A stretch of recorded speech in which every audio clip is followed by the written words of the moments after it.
The why, I think, that there's two kind of winning stats out there that this organization hangs their hat on, the head coach. And I've talked about it because I'm in agreement with him. How the game is played today, it's takeaways and explosive plays.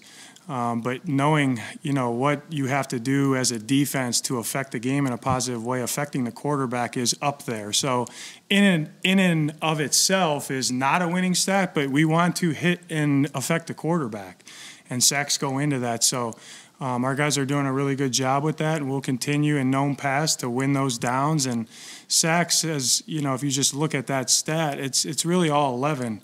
And I've talked about that. It's coordinated rushes. It's guys winning when they're one-on-ones. It's the back end doing the right thing. If you got 7, 6, 5 in coverage, so everyone's got to be coordinated. They got to stay connected and really do their jobs, and then you see the production come. We've seen Milton.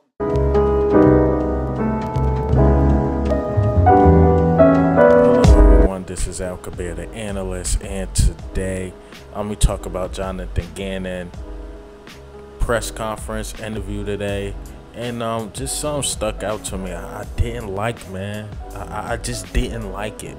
But let's get into it. Sacks is not a winning stat. Sacks is not a winning stat. Come on, man. Let's be honest. One of the reasons our record is as good as it is because of sacks, talent, Jalen Hurts. But this explains why he liked playing the zone, playing it safe, looking for this big interception that's not going to happen, where teams just pick us apart. Explains why he dropped Josh Sweat in coverage. He used to drop Fletcher Cox in coverage, Haason Reddick in coverage. So Jonathan Gannon get into this word salad on why sacks is not a winning stat. He was talking to some other coordinator, talking about takeaways and explosive plays. I mean, explosive plays, sacks, pretty much the same thing. Sacks lead to takeaways, so I'm not understanding why sacks are not a winning stat. We were last in the league in sacks, and we barely made it to the playoffs. Well, we are first in the league in sacks, and we're the #1 seed. Look at the correlation. Look at the correlation, man. And he's failing Haason Reddick. He's failing Haason Reddick. I'm sorry. Haason Reddick got 16 sacks. 16 sacks. How can he be failing them? I legit think he could have had 20. I know Jonathan Gannon joked like, if I didn't drop him back in coverage, he could have had 25, and it was jokingly. But I legit think he could have 20 sacks right now and get like 3 sacks the next game and have about 23. No joke. No joke. I really think he holding Haason Reddick for breaking records for real, for real. He's holding these dudes back, man. I think Josh Sweat, like, we could have beat, I think it's the 84 Bears record. I think if we had another coordinator, we had Jim Schwartz. I'm sorry, I know we hated him. I know. The only problem with Jim Schwartz's scheme is that he did not have the personnel. You give him this personnel with Slate and Bradbury on the outside, and you got C.J. Gardner-Johnson as his safety, I will pray for your quarterback. I will pray for your quarterback. Then you got Avonte Madison, man, he's manning up the whole game.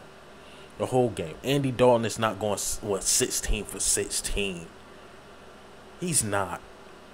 You'll be like, oh my God, Andy Dalton just got sacked 20 times in one game. That's exactly that. That would have happened. That would have happened, man. And I'm sorry, it seemed like he going back to his old ways. Seen it against Dallas. Seen it against the Saints.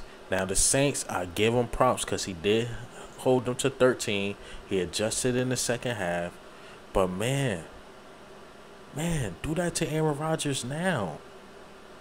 Do that to Aaron Rodgers now. He's going to pick you apart. I'm sorry. He is. Do that. If we go to the Super Bowl, do that to Patrick Mahomes.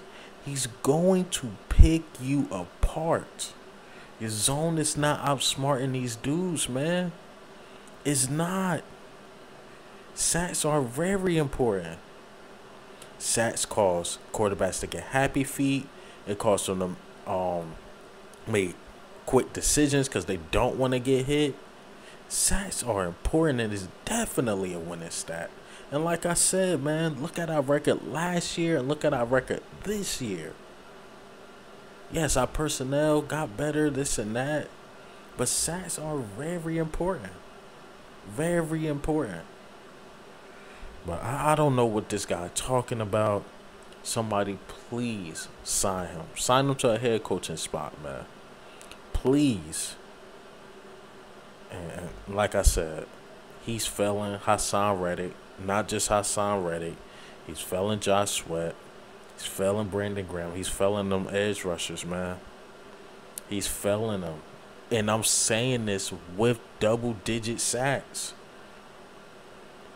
And I know I'm going to get criticized for this video. I'm like, Brandon Graham got this. Josh Sweat got this. Haason Reddick got this. He's looking like the best defensive end in the league. But imagine if he had a Jim Schwartz. That's all I'm saying. That's all I'm saying, man. And I'm not even the biggest fan of Jim Schwartz. But I just know under this scheme it will work. I'm sorry. I'm mad at that press conference. Not a big fan of it. I know he was trying to joke this and that. I'm not a big fan of it, man. I'm not. I'm not a big fan of heavy zone. Zone from time to time. But you got some man-up corners. Man-up corners, man. Man, like I said, he's failing these dudes. But hey, man, what do you think and how do you feel about Jonathan Gannon failing Haason Reddick by not blitzing enough, by not believing in sacks? But this is Al Kabir, the analyst. Goes.